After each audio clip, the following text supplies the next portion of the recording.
Hi, my name is Blumenthal. I'm the Country Director of Helvetas, Burkina Faso, and I will walk you through this presentation. Drawing upon our experiences from a number of projects in Western Africa, we will try to see if and how we can strengthen systems in emergency and humanitarian responses.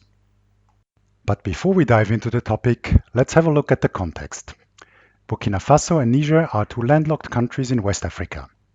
They are among the poorest nations in the world. The climate ranges from desert to semi-arid and tropical savanna, but the region is prone to climate shocks, especially droughts. Government structures are weak, mostly because of a lack of capacity and resources. This also means that access to basic public services, such as drinking water, is very limited. Next to these structural challenges, the region has experienced in recent years a worsening security crisis. Especially in the border area between Mali and Burkina Faso, the government has effectively lost control to armed groups, Islamist militants, and criminal gangs. This insecurity has also triggered one of the fastest growing humanitarian crises. In Burkina Faso, there are now more than 800,000 internally displaced people that had to flee from frequent attacks. And on top of these multiple crises, there is now, of course, also the coronavirus that required a rapid response. Helvetas has been working in West Africa for many years, mostly with development interventions where we try to work in a systemic way to strengthen institutions and processes. But with the many challenges that we face now, we had to adapt to also respond quickly to humanitarian needs. So we now face the key question: how can we deliver quick results as response to the different humanitarian and emergency situations while still strengthening systems? Can these two goals actually be reconciled? From the experience we made here in West Africa, we actually think you can, if you keep in mind the number of key points. We try to group these key points into 4 simple principles. 1. Strengthen government leadership also in times of emergency. 2. Consult local actors and networks. 3. Rely on local markets and supply chains. And lastly, 4. Engage in a continuous dialogue with all relevant stakeholders. One key principle is to continue to strengthen the local authorities in their role during a humanitarian response. In Burkina Faso, even though we are working on a very short-term emergency project targeting IDPs and host communities, the selection of boreholes to rehabilitate has been done based on actual municipal priorities. Government leadership, including planning and prioritizing, therefore remains a key aspect of our intervention in humanitarian response. Substituting local actors, such as the local government, might risk weakening the system because it reduces the credibility of the local government and its ownership for WASH service provisions. This example also highlights the relevance of strengthening WASH systems in time of normality. Without efforts invested in strengthening the capacity of the local governments in time of normality, there would be no municipal WASH plan available on which we could base our emergency intervention and borehole selection. Another principle consists in continuing to consult and involve local actors in designing and implementing the response. Local actors can be the population itself, water committees, masons, pit emptiers, and so on. Here are a few examples. In Niger, we build on our existing network of local organizations, such as the local authorities, WASH committees, and water operators, to support the establishment of an early warning system. This early warning system aims at providing information to local health authorities, for example on the number of infected people, or to make rapid needs assessment on numbers of water points to rehabilitate in health centers, on numbers of hand washing devices or disinfectant products needed.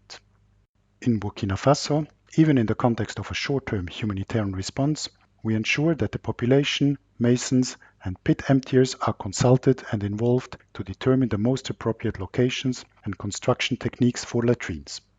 We also continue to train technicians in water point maintenance.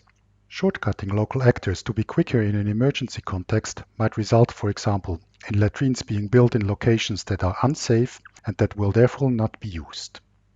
The third key principle is to continue to use and strengthen local markets and supply chains. Let's take the example of distributing hygiene equipment, such as hand washing stations, soap, or disinfection products. The question again is how to avoid substitution and continue to strengthen local actors and supply chains, rather than bringing in everything, for example, from the capital. In Niger, Helvetas facilitated a partnership between the local authorities and the Federation of Carpenters, who had previously been trained, among others, in building hand-washing devices. This partnership is expected to accelerate the supply of such devices. This example also illustrates the importance of continuity between phases of development, starting with long-term skills development programs in carpentry and organizational skills to set up a federation, to the humanitarian response where supply chains are strengthened, until the return to the new normal where the federation continues supplying hand-washing devices. Another example is from Burkina Faso, where women were trained to produce liquid soap in order to contribute to prevention measures in their communities. Again, this helped to strengthen local supply chains and local markets instead of importing soap from outside. Finally, one key principle is to continue the dialogue with the government, particularly on nexus issues. In Niger, as in other countries, the government declared that water service would be for free during the corona crisis. This seemed justified given the increase in food prices. However, the implications of such a decision deserve to be monitored carefully. Will the operators continue to maintain and repair water supply systems? Can the continuity of the service be ensured? Will the government really compensate the operators' financial losses? And will people be willing to pay for the water services again once the crisis is over? In order to get a good understanding of the situation and possible implications, we put in place in Niger a monitoring system. It is based on a network of municipal wash agents and allows the direct exchange and dialogue with a number of operators.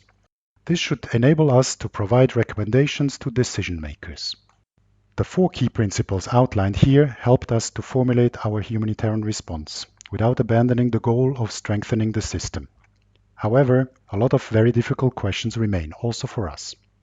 For example, how do we coordinate best with the government and with whom in the government? As we know, in emergency situations, usually everybody is quite overwhelmed, so trying to coordinate may look like a distraction to some actors.